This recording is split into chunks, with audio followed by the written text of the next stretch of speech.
Hello hi welcome to Kokila's kitchen. இன்றைக்கி நம்ம கிச்சனில் ஒரு சூப்பரான டிஃபன் ரெசிபி தான் பார்க்க போகிறோம். முள்ளங்கி பராத்தா. இது முள்ளங்கி நிறைய பேர் விரும்ப மாட்டாங்க. ஆனால் இது ஒரு நல்ல காய்.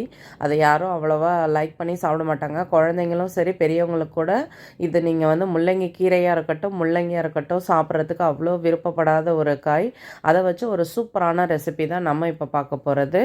இப்போ பாருங்கள், நான் முள்ளங்கியில் இருக்க அந்த கீரையில் நான் அந்த நரம்பை எடுத்துட்டு கீரையை மட்டும் நல்லா பொடி பொடியாக கட் பண்ணி எடுத்துக்கிட்டேன். அதே மாதிரி முள்ளங்கியோட தோலையும் சீவி எடுத்துட்டு இந்த மாதிரி சின்னதாக சீவுறது இருக்குது இல்லையா, ரொம்ப ஃபைனாக இருக்கணும், அந்த மாதிரி துருவி எடுத்துக்கிறேன். நம்ம கேரட் பீட்ரூட்லாம் துருவுறதுல நல்லா ஃபைனாக துருவி எடுத்துக்கலாம். இப்போ இது ரெடி பண்ணியாச்சு. கொஞ்சம் மல்லித்தழையும் நான் கட் பண்ணி எடுத்துக்கிட்டேன். இப்போ பாருங்கள், நான் நார்மல் பால் தான் எடுத்துருக்கிறேன், காய்ச்சின பால். அதில் ஒரு 5-6 ட்ராப் நம்ம லெமன் ஊற்றும் பொழுது அது கொஞ்சம் நல்லா ஒரு புளிப்பு தன்மையாக குடித்த பால் திரிஞ்சு நல்ல ஒரு புளிப்பு தன்மையோடு நமக்கு கிடைக்கும். அது ஒரு 5 மினிட்ஸ் நம்ம அதை ரெடி பண்ணி எடுத்து வச்சுக்கலாம். இப்போ நான் ஒரு 3 பராத்தா வர அளவுக்கு தான் மாவு போட்டுக்க போகிறேன். பெரிய கரண்டியால் நான் ஒரு 2 கரண்டி அளவு மாவு சேர்த்துக்கிட்டேன். உங்களுக்கு எவ்வளோ தேவையோ அதுக்கு தகுந்த அளவு சேர்த்துக்கோங்க. இப்போது நம்ம பொடியாக கட் பண்ணி எடுத்து வச்சுருக்க கீரை, அதே மாதிரி துருவி வச்சுருக்க முள்ளங்கி, மல்லித்தழை இதெல்லாம் இதில் சேர்த்துக்கலாம். சேர்த்ததுக்கப்புறம் ஒரு 1/4 ஸ்பூன் அளவு ஓமம் சேர்த்துக்கலாம்.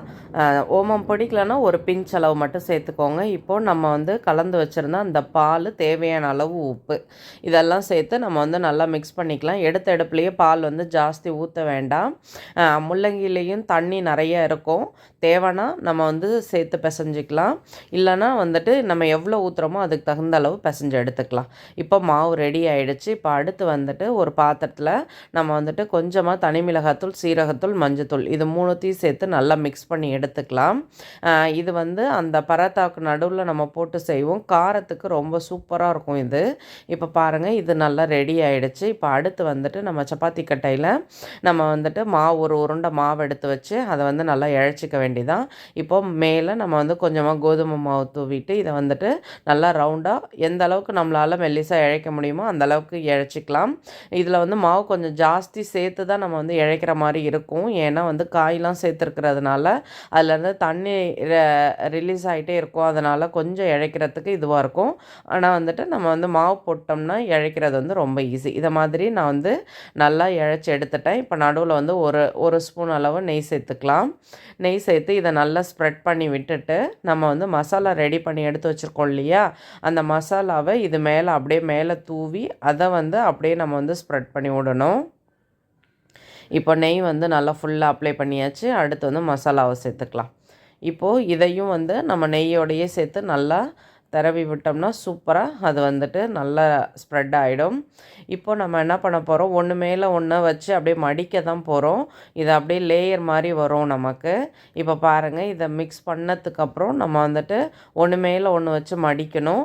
இதை மடிக்க தெரிஞ்சால் இந்த மாதிரி மடிக்கலாம். அப்படி இல்லைனா வழக்கமாக நம்ம சப்பாத்தி போடுவோம் இல்லையா, 4ஆக மடித்து அந்த மாதிரி எடுத்துக்கலாம். இது ஒன்றும் பெரிய கஷ்டம்லாம் கிடையாது, சும்மா சிம்பிளான இது தான். இங்கே பாருங்கள், இவ்வளோ தான். இது வேறு ஒன்றும் பெரிய வேலையெல்லாம் கிடையாது. இப்படி மடித்து எடுத்துகிட்டு அதை அப்படியே சுற்றிக்க வேண்டியதுதான், அவ்வளோதான், வேறு ஒன்றும் கிடையாது.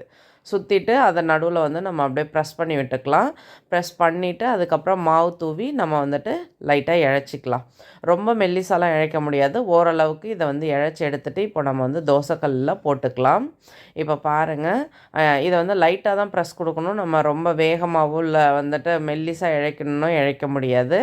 லைட்டாக பண்ணிவிட்டு இப்போ தோசைக்கல்லில் நம்ம போட்டு எடுத்துக்கலாம். கல் இப்போ சூடாகிடுச்சு. இந்த பராத்தாவெல்லாம் நீங்கள் செய்யும் பொழுது பட்டர் யூஸ் பண்ணிங்கன்னா ரொம்பவே சூப்பராக இருக்கும்.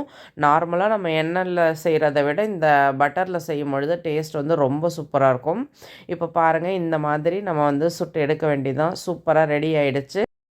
அடுத்து நான் இன்னொரு பராத்தாவும் போட்டு எடுத்துட்டேன். இங்கே பாருங்கள், ஒன்று அந்த மாதிரி போட்டேன், இன்னொன்று நம்ம 4ஆக மடித்து போடுவோம் இல்லையா, அந்த மாதிரி போட்டேன்.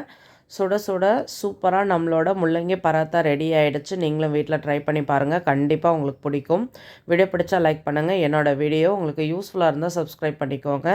மறக்காமல் செஞ்சு பார்த்துட்டு உங்கள் கமெண்ட் சொல்லுங்கள். ஃப்ரெண்ட்ஸ் அண்ட் ஃபேமிலிக்கு ஷேர் பண்ணுங்கள்.